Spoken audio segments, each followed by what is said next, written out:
اعوذ باللہ من الشیطان الرجیم، بسم اللہ الرحمن الرحیم۔ درود تنجینہ کی بہت فضیلت ہے۔ یہ درود پڑھنے سے اللہ پاک آپ کی تمام خواہشوں کو، جن میں کوئی بھی رکاوٹ ہو، اس کو پورا کرتا ہے اور رکاوٹوں کو دور کرتا ہے۔ آپ کسی بھی جائز مقصد کے لیے اس کو ایک ہی نشست میں 1000 بار پڑھ کر اپنے مقصد کے حصول کے لیے دعا مانگ سکتے ہیں۔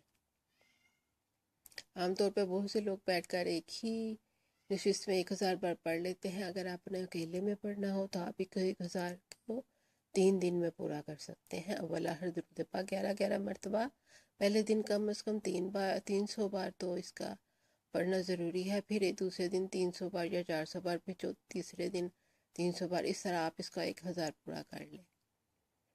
ویسے اس کی ایک تسبیح بھی روزانہ لوگ پڑھتے ہیں، کسی بھی جائز مقصد کو رکاوٹیں دور کرنے کے لیے اس کی تسبیح روزانہ پڑھ کے اللہ سے دعا کرتے ہیں۔ اس طرح بھی انسان کے بہت سے مشکلیں اور مصیبتیں دور ہوتی ہیں۔ تو شروع کرتے ہیں درود تنجینہ۔ اعوذ باللہ من الشیطان الرجیم، بسم اللہ الرحمن الرحیم۔ اللہم صلی علی سیدنا محمد وعلی آل سیدنا محمد صلاۃ تنجینا بہا من جمیع الاحوال والآفات وتقتلنا بہا جمیع الحاجات وتطہرنا بہا من جمیع السیئات وترفعنا بہا عندک اعلی الدرجات وتبلغنا بہا اقصی الغایات من جمیع الخیرات فی الحیات وبعد الممات۔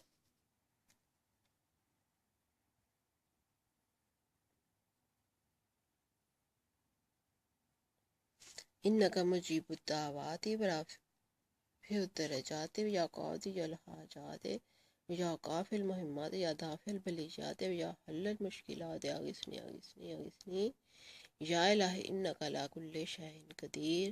اب اس کا ترجمہ دیکھتے ہیں۔ درود تنجینہ۔ بسم اللہ الرحمن الرحیم۔ اللہ کے نام سے شروع جو نہایت ہی مہربان رحم کرنے والا ہے۔ اے اللہ، ہمارے سردار حضرت محمد صلی اللہ علیہ وآلہ وسلم اور ان کی آل پر ایسی رحمت اور برکت نازل فرما جس سے ہمیں تمام ڈر، خوف اور آفتوں سے نجات ہو جائے، اور جس کی برکت سے ہماری تمام حاجتیں روا ہوں، اور جس کی بدولت ہم تمام گناہوں سے پاک و صاف ہو جائیں، اور جس کے وسیلے سے تیری بارگاہ میں اعلیٰ درجوں پر متمکن ہو، اور جس کے ذریعے ہم زندگانی کی تمام نیکیوں اور مرنے کے بعد کی تمام اچھائیوں سے بدرجہ اتم نہایت فائدہ مند کرے۔